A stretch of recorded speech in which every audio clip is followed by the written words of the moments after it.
Pakistan has been the primary mediator in the US-Iran war, using its relationship with both Washington and Tehran to maintain a fragile ceasefire and continue to push for face-to-face talks.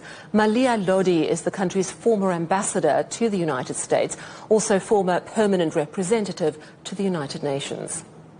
I think we should bear in mind that there's a lot of heavy posturing going on by both sides. And President Trump says one thing one day and another day. So we have to sort of, distinguish between optics and substance. I think at the moment, Pakistan is very active in conveying messages back and forth between Tehran and Washington. And it remains hopeful that the two sides, although they have been saying things which suggest escalation, but they both actually really want a diplomatic solution. If they didn't, they wouldn't have had talks that they did in Islamabad earlier this month.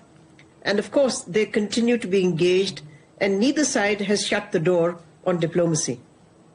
How much time pressure is there on this matter, in your view? We've just heard that the United Arab Emirates has pulled out of OPEC.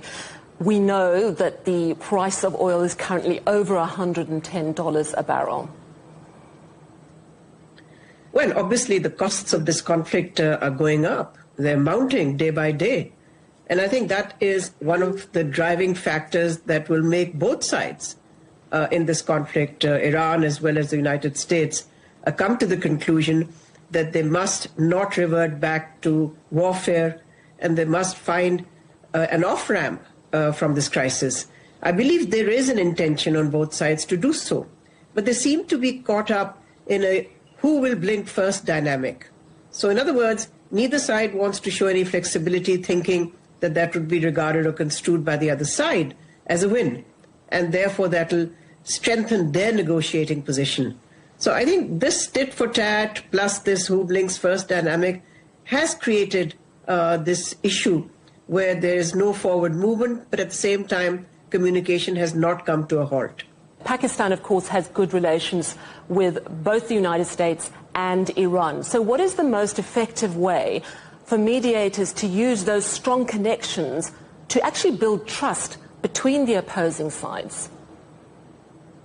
Well, trust is very difficult.